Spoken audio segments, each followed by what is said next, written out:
A weekend of upsets in Princeton brings one tournament to an end. The other continues, but without one of its upper seeds. I'm Mark Fontes with sports. In CVC baseball, Ewing High did not win a single game in 2011. Yet they came into this year's Mercer County tournament with an improved mark of 5-9 and an opening round date with the Princeton Day Panthers, who had come into Saturday's MCT opener having scored 32 runs in their last two outings.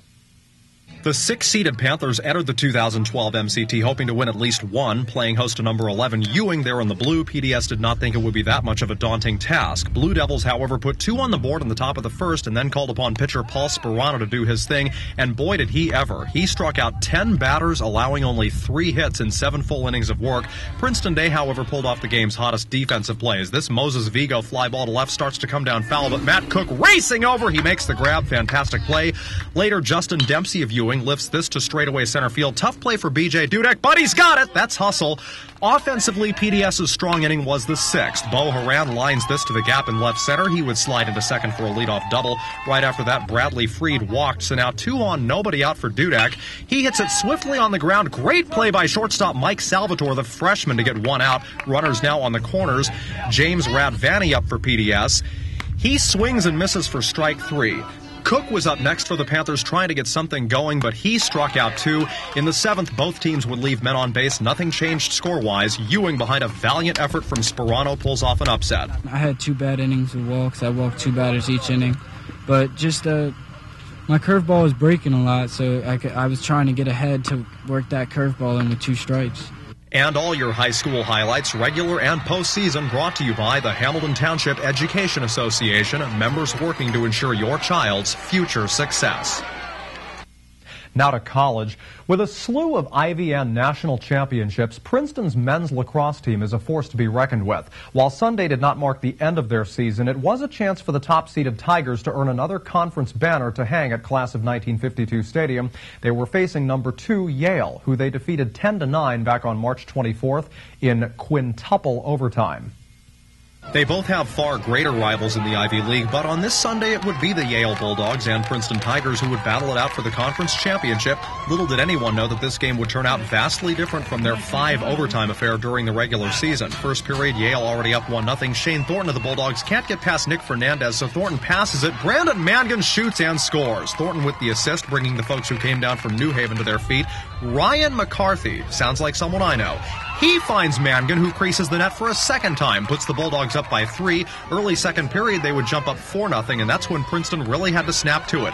Mike McDonald gets the Tigers on the board here. Better late than never. Still in a deep hole, though, Princeton was, so they had to stay on the attack. Forrest Sonnenfeld with it to Jeff Fracaro. Fracaro sweeps it in there, does some finger twirling after. Tigers would pull to within 1 after another McDonald goal. Late second period, scramble near the Tigers' cage. It's Yale's Greg Mahoney who gets it, sustains some brutal checks to keep it, but he connects with Matt Gibson, who fakes a shot at first, then he scores for real. Gibson concluding the first half, scoring for both teams with that. 5-3 Yale midway through the game. In the second half, the Bulldogs kept the magic alive. Michael Pratt sends it to Michael McCormack at midfield. McCormack, with a lot of room here, makes it deep into the box, shoots, and he scores. What a play. Bulldogs went ahead 9-5 on that, and they weren't going to stop till they got enough. Gibson looking, finds Darren Dempster, who pokes it on in. The Bulldogs starting to make this look like a laugher as the fans got more and more excited about it. Fourth quarter, Thornton with it. He'll converge on the cage and thrust it in over Tyler Fiorito's shoulder. That was pretty much the backbreaker as the competitive phase of this Ivy League title game now well over. A lot of Tiger fans heading for the exits of Class of 52 Stadium at this point. They will play the University of Virginia in the NCAA tourney's first round, whereas Yale will get Notre Dame. But this one's still not over. Colin Flaherty with it in the closing moments, comes from behind the net and tacks another on.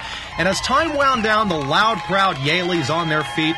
Bulldog players waiting for that final buzzer as they rush the field, and Yale knocks off top-seeded Princeton 15-7 to win the 2012 Ivy League tournament in men's lacrosse. They defeat a Tiger team who was perfect against Ivy League opponents prior to this Sunday. And finally, Team of the Day is brought to you by Prior NAMI Business Systems, a full-line computer sales and service center. Prior NAMI is your business solutions headquarters. Ewing baseball was not the only 11 seed to upset their number 6 counterparts Saturday. How about Robbinsville Raven girls lacrosse taking on 6th seed at Hamilton West? It wasn't even close. Arville won 15-4 on 4 goals by Amanda Orlack and 3 from Erin Pitas. It was only the Ravens' second win all season. The Hornets, meanwhile, have lost 4 of 6.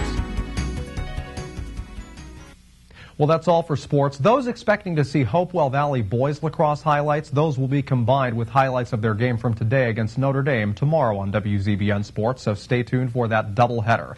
In a moment, the new weapon in the fight against dyslexia. Stay tuned for tonight's Mercer County Close-Up.